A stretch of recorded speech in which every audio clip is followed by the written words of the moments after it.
تم نے ناموس رسالت کی حفاظت کی ہی نہیں. یہ دنیا ہے، یہ دنیا کو بسی معلوم ہوتی ہے، نظر والوں کو یہ اجڑی ہوئی معلوم ہوتی ہے. میں روتا ہوں تو ہنس ہنس کے سنتے ہیں، میں روتا ہوں تو ہنس ہنس کے سنتے ہیں، میرے دل کی لگی ان کو دل لگی معلوم ہوتی ہے. والسلام. یہ تھے اسلام یاسین صاحب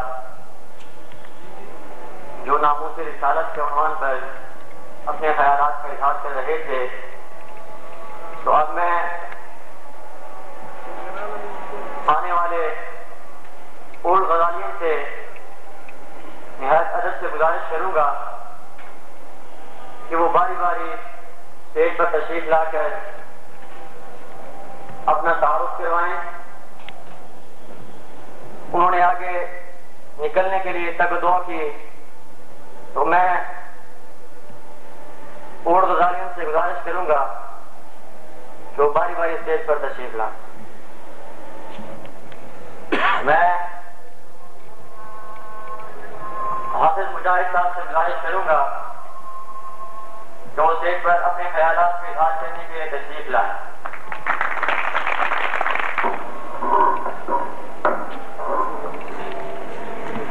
بسم اللہ الرحمن الرحیم. سب سے پہلے میں اپنے تمام ساتھیوں اور اپنے انتہائی باعزت اور باحترام اپنے اساتذہ کرام کی خدمت میں السلام علیکم عرض کروں. میرا نام حافظ محمد مجاہد ہے، آپ سب جانتے ہوں گے. میں نے سن 2003 میں اسی ادارے سے میٹرک کا امتحان پاس کیا، 784 نمبر حاصل کیے. نام میں کبھی اسٹیج پر آیا ہوں اور اس طرح سے بولا ہوں. اس سے پہلے ایک دفعہ ایسے ہوا تھا کہ جب ہم نے اپنے سینئرز کو جو سجاد الرحمان ہیں، فرحان ایوب ہیں، ان کے ہم نے فیئر ویل پارٹی دی تھی، اس میں میں نے کچھ الفاظ کہے تھے اسٹیج پہ آ کے، اور وہ الفاظ یہی تھے کہ جس طرح سے ہمارے سینئرز نے اسکول کا نام روشن کیا اپنی دن رات محنت سے، تو اس عہد کی تجدید ہم نے کی تھی کہ ہم بھی اسی طرح سے دل لگا کر محنت کریں گے اور اسکول کا نام روشن کریں گے. تو میرا خیال ہے میں نے یہی الفاظ کہے تھے، اور شاید وہی قبولیت کا وقت تھا کہ اللہ تعالیٰ نے وہ شرف مجھے ہی بخشا کہ میں نے جو الفاظ کہے تھے وہ سچ ہو گئے، حقیقت میں بدل گئے. تو سب سے بڑی بات جو ہے وہ یہ ہے کہ میں کچھ نہیں ہوں، میرے ساتھی کچھ نہیں. ہمیں جو رتبہ ملا، جو اعزاز ہے، وہ صرف ہمارے ٹیچرز کی وجہ سے ہے.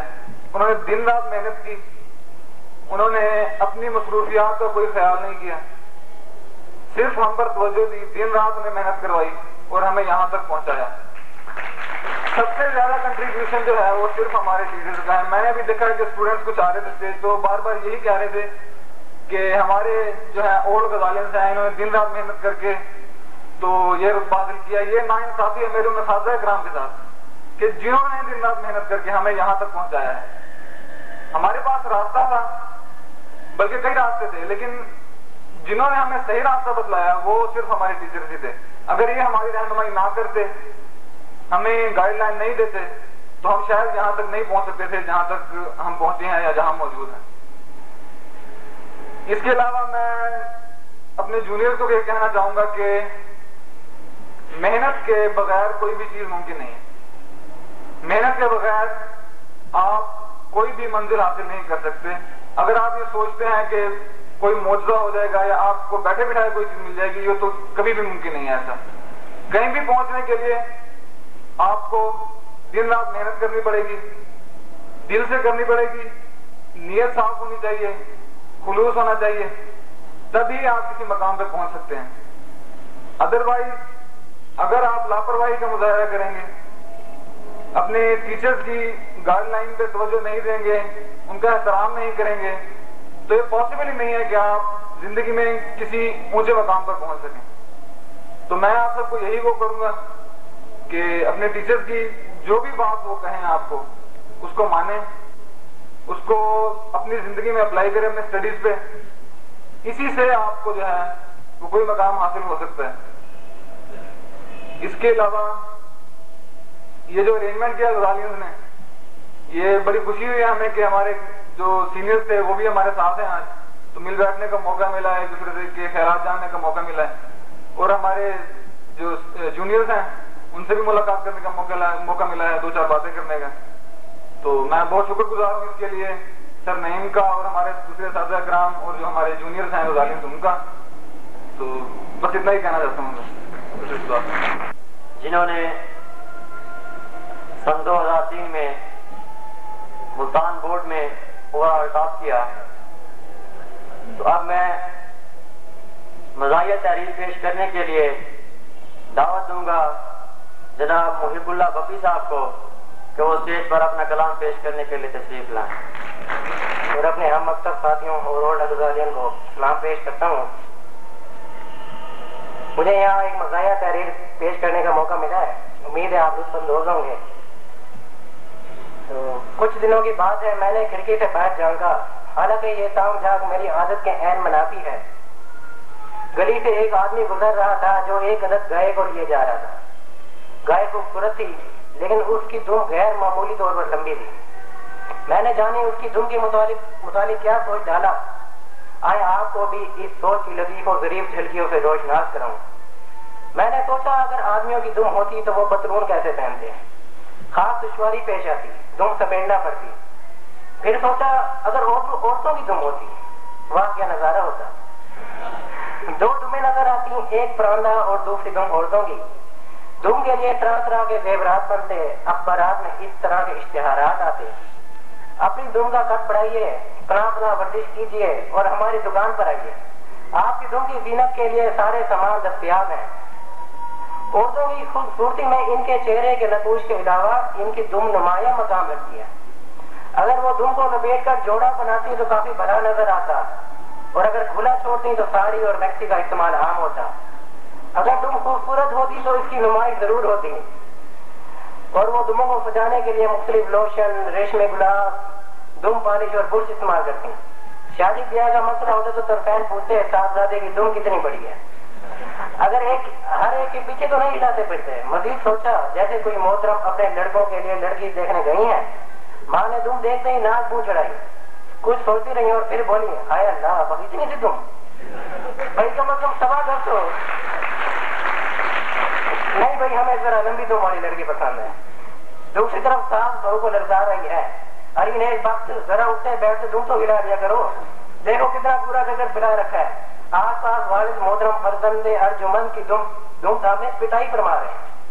کسی بے تکلف لوگ نے راہ چلتے بے خبری میں دم پکڑ لی. واہ کتنا مزہ ہے. لوگ سر پر ہاتھ رکھ کر قسم کھانے کے لیے دم پر ہاتھ رکھ کر قسمیں کھاتے. ایک والد صاحب اپنے بچے کے اسکول کے ہیڈ ماسٹر کو درخواست کر رہے ہیں کہ دیکھیے صاحب کلاس ٹیچر نے مارتے مارتے میرے بچے کی دم اکھاڑ دی ہے. ابھی میں دم لے کر انسپکٹر آف اسکول کے پاس جا رہا ہوں، اور دوسری طرف کلاس ٹیچر صاحب منت سماجی کر رہے ہیں. ارے صاحب خدا نہ ایسا نہ کیجیے، اللہ نے چاہا تو اور دم نکل آئے گی. ابھی بچے کی عمر ہی کیا ہے، شادی کے وقت تب کچھ اچھی دم نکل آئے گی. نئے نئے کارخانے بنتے اور اس قسم کے اشتہارات دیکھنے اور سننے میں آتے ہیں. مصنوعی دمیں لگوائیے، ہمارے یہاں بہترین نائلون کی دمیں تیار ہوتی ہیں. لمبی دمیں ہی جسم اور پروکار شخصیت کی نشانی ہے. آپ کی بہترین صحت کا راز آپ کی بہترین دم میں ہے. السلام. سامان صاحب سے گزارش کروں گا کہ اپنے خیالات کے اظہار کے لیے اسٹیج پر تشریف لائیں. غزالین اور اپنے اساتذہ کرام کا شکریہ ادا کرنا چاہوں گا کہ انہوں نے ہمیں اس تقریب میں مدعو کیا اور ہمیں عزت بخشی. مجھ سے پہلے جیسا کہ حافظ صاحب نے کہا کہ ہماری محنت کے پیچھے، ہماری کامیابی کے پیچھے ہماری اپنی محنت نہیں بلکہ ہمارے اساتذہ کرام کی محنت ہے. تو میں بھی یہی کہوں گا کہ ہماری کامیابی کے پیچھے ہمارے اساتذہ کرام کی محنت ہے، اور آپ بھی مطلب اس طرح محنت کریں اور اپنے اساتذہ کرام اور اپنے اس ادارے کا نام روشن کریں. تیرا میرا جوڑ بھی کی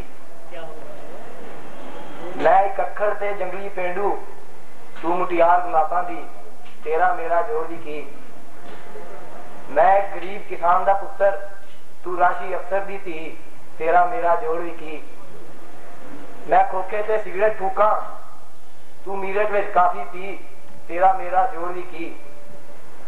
میں ایک شرٹ نو تو پاواں تیرے جوڑے پنجی تھی تیرا میرا جوڑ بھی کی. میں مار مار BA کیتا تو ਕੰਪਿਊਟਰ ਵਿੱਚ MSc ਤੇਰਾ ਮੇਰਾ ਜੋੜ ਵੀ ਕੀ ਤੇਰੇ ਪਿੱਛੇ ਸੋਹਣੇ ਮੁੰਡੇ ਸਾਡੇ ਪਿੱਛੇ CID ਤੇਰਾ ਮੇਰਾ ਜੋੜ ਵੀ ਕੀ ਸਾਨੂੰ ਯੂਨੀਵਰਸਿਟੀ ਪੁੱਛਦਾ ਕੋਈ ਨਾ ਤੇਰੇ ਪਿੱਛੇ ਸਾਰੇ ਜੀ ਤੇਰਾ ਮੇਰਾ ਜੋੜ ਵੀ ਕੀ ਤੇਰੇ ਨਾਜ਼ਾਂ ਨਖਰਿਆਂ ਨਾਲੋਂ ਸਾਨੂੰ ਚੰਗੀ ਚਾਚੇ ਦੀ ਧੀ